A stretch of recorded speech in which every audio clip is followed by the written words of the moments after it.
यो कथा अरूको कथा होइन। यो कथा एउटा साँचो सपना देख्ने व्यक्तिको कथा हो।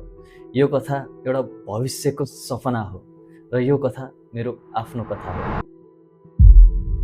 मैले धेरै मेहनत गर्ने गर्थेँ तर मेरो लाइफ कहिल्यै चेन्ज भएन।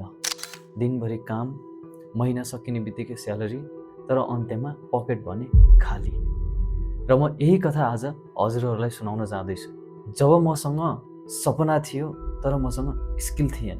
+2 सकेँ, सर्टिफिकेट थियो, त्यो पनि बिना कुनै स्किलको। मलाई जिन्दगीमा काम लाग्ने त्यहाँ केही पनि स्किल थिएन। जब पाएको थिएँ तर स्यालेरीले घर चल्दैन थियो।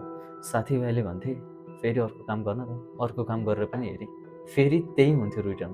अन्त्यमा घर चलाउनै मुस्किल हुन्थ्यो। मैले अझै धेरै मेहनत गरेँ, न त इन्कम बढ्यो न त मेरो रेस्पेक्ट नै।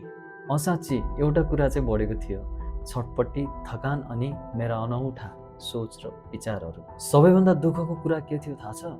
मभन्दा थोरै पढेका मानिसहरू मभन्दा अघि बढिरहेका थिए। त्यो समय आफ्नै परिवारको अगाडि म आफूलाई एकदमै धेरै कमजोर ठान्दथेँ। अब के गर्ने?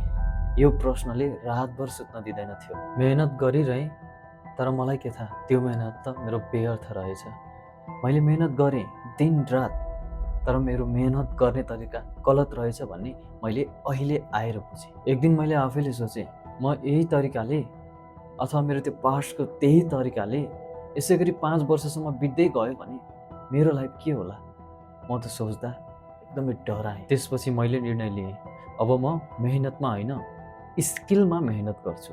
अर्थात् स्किलसँगै मेहनत गर्छु। म स्किललाई फोकस गर्छु, जसले गर्दा मेरो फ्युचर बेटर होस्।